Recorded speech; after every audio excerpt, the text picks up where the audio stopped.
जितने आस्था चैनल पर कथा सुन रहे हो, जितने फेसबुक और यूट्यूब पर सुन रहे हो, बहुत सावधानी से सुनना। तो जिनकी यहाँ संपदा की कमी होती है, वैभव की कमी होती है, लक्ष्मी की कमी होती है, प्रतिष्ठा की कमी होती है, धन की कमी होती है, प्रदोष के दिन, प्रदोष काल में 2 जगह दिए लगाना प्रारंभ कर दो। पहला, बेलपत्री के वृक्ष के नीचे पहला दिया प्रदोष काल में, प्रदोष के दिन बेलपत्री के वृक्ष के नीचे, और दूसरा दिया अपने दरवाजे की चौखट के बाहर, मतलब अपन बाहर खड़े होंगे, अंदर की ओर दिया नहीं, बाहर की ओर। एक दिया बेलपत्र के नीचे देवादिदेव महादेव से प्रार्थना कर कर, हे शिव शंकर, हे गौरी शंकर, हे शिव, आज प्रदोष का दिन, प्रदोष काल में आप भ्रमण के लिए निकलोगे नंदीश्वर के साथ में, ऐसी कृपा करना, आपके लिए मैंने द्वार सजाया है भोलेनाथ, आपकी दृष्टि मेरी चौखट पर भी कर देना। एक कंकर में शंकर समाहित होता है। मैंने सुना शिव महापुराण में एक लोहे के टुकड़े को भी तू सोना बना देता है। मैंने सुना शिव महापुराण में एक कांच के टुकड़े को तू हीरा बना देता है। मैंने सुना शिव महापुराण में कि 12 शिवरात्रि का जो वर्णन है करा, 12 शिवरात्रि का जो स्मरण करा, 5 बेलपत्र का जो वर्णन किया, वो बेलपत्र का मैं भी उसको चढ़ाना प्रारंभ करूं। 12 शिवरात्रि पूरी होगी, मेरा देव अधिदेव महादेव सुनेगा जरूर और मेरी झोली भरेगा जरूर। अब इसमें एक नियम भारी है, वो नियम का स्मरण करना कि नियम कैसा चाहिए। आप कर्जे में हो गए, परेशान हो गए, टेंशन में आ गए, जिंदगी बेकार सी लग रही है, निवेदन है मेहनत करना। जो काम को कर रहे हो, जो दुकान लगा रहे हो, जो कार्य कर रहे हो, ठेला चला रहे हो, ऑटो चला रहे हो, चलाते रहो, पर उसके साथ में बाबा पर भरोसा रखो। इसमें एक नियम भारी है। कौन सा नियम?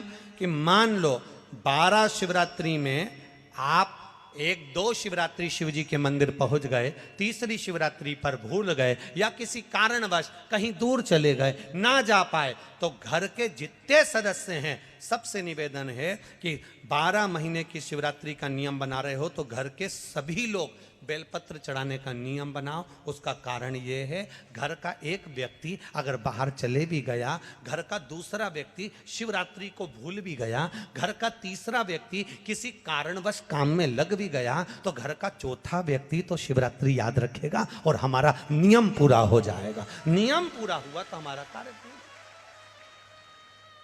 हम उस नियम को पूरा करें, हम उस कार्य को पूरा करें।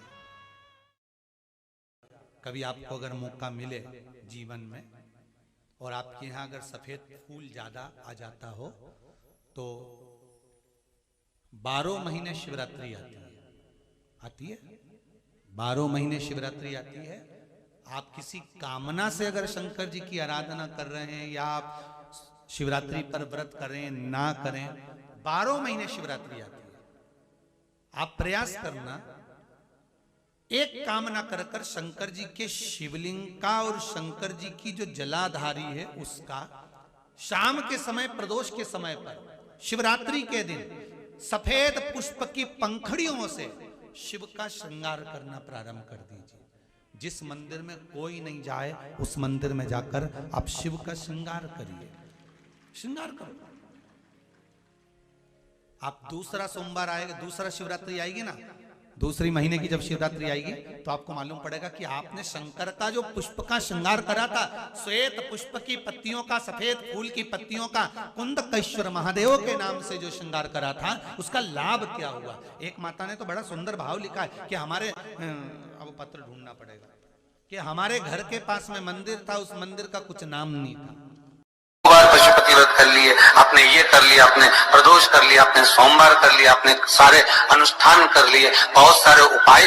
तो आज भी निवेदन है, शंकर को जल चढ़ाने के बाद थोड़ा सा बचा हुआ जल, नंदी का एक पांव, जो नंदी शिव जी के सामने होता है, उसका एक पांव उठा हुआ होता है, उस पांव के पास में जल समर्पित करने के बाद नंदी के सीधे कान में अपने नेत्र बंद कर कर भगवान नंदीश्वर के कानों में सुयशा का नाम लेकर जो अपनी कामना धीरे से नंदी के कान में कहकर आ जाता है, 3 से 3.5 महीने में उसकी कामना पूर्ण हो जाती है। सुयशा का नाम लेकर नंदीश्वर उसको शिव को समर्पित कर देते।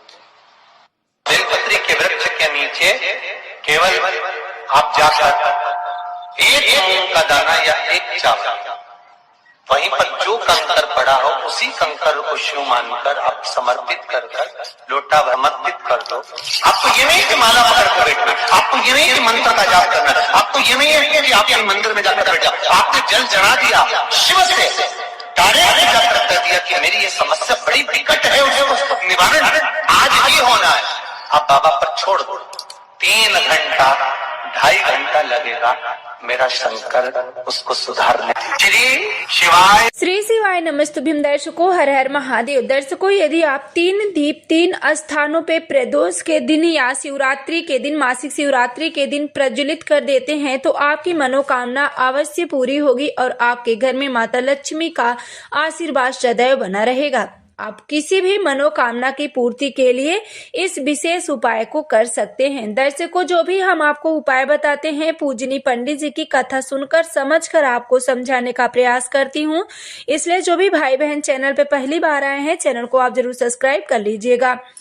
दर्शकों, इस उपाय को आपको प्रदोष काल में करना है। प्रदोष काल का समय होता है जब सूर्यास्त होते हैं उनके 45 मिनट पहले और 45 मिनट बाद का जो समय होता है आपका प्रदोष काल कहलाता है। तो प्रदोष काल में दर्शकों आपको यह विशेष उपाय करना है। आप 3 दीपक लीजिएगा, घी का दीपक होना चाहिए और यह दीपक दर्शकों आपको लंबी बाती का बनाना है, क्योंकि पूजनीय पंडित जी कहते हैं जब आपकी कोई विशेष मनोकामना हो, बहुत दिनों से आप परेशान हो चुके हैं, तो आप महादेव के मंदिर में लंबी बाती का दीप मासिक शिवरात्रि के दिन या प्रदोष के दिन या सोमवार के दिन आप प्रज्वलित कर सकते हैं। तो दर्शकों, आप 3 दीपक बनाइएगा और लंबी बाती का दिया होना चाहिए, घी का दीप होना चाहिए। पहला दीपक दर्शकों आपको अपने घर के मुख्य द्वार पे जलाना है। प्रदोष काल में घर का मुख्य द्वार स्वच्छ होना चाहिए और घर के मुख्य द्वार पे आप जला दीजिएगा। दूसरा दीपक दर्शकों आपको जलाना है भगवान शंकर जी के मंदिर में। आपके आसपास जो भी भगवान शंकर जी की मंदिर हो, छोटी बड़ी जो भी मंदिर हो, आप महादेव के मंदिर में दूसरा दीप प्रज्वलित करें। और तीसरा दीपक आपको प्रज्वलित करना है बेल के वृक्ष के नीचे। और ध्यान रखिएगा, जब आप बेल के वृक्ष के नीचे प्रज्वलित करें दीप, तो वह बेल का वृक्ष आपका छोटा वृक्ष नहीं होना चाहिए। पूजनीय पंडित जी कहते हैं जब भी आप कोई उपाय करें तो बड़े बेल के वृक्ष के नीचे करनी चाहिए, जिसकी छांव आप तक आ सके। तो ध्यान रखिएगा, ज्यादा से ज्यादा आप कोशिश करें बड़े बेल के वृक्ष के नीचे। यदि बड़े बेल का वृक्ष नहीं मिलता है तो आप छोटे बेल के वृक्ष के नीचे उपाय को करिएगा। दर्शकों, जो भी व्यक्ति प्रदोष के दिन इन 3 दीपक को 3 स्थानों पे प्रज्वलित करता है और जो आपको पूजनीय पंडित जी उपाय बताए हैं, इस उपाय को यदि आप नियम से करते हैं तो आपकी मनोकामना अवश्य पूरी होगी। श्री शिवाय नमस्तुभ्यं। दर्शकों, जो भी भाई बहन चैनल पे पहली बार आए हैं, चैनल को जरूर सब्सक्राइब करें।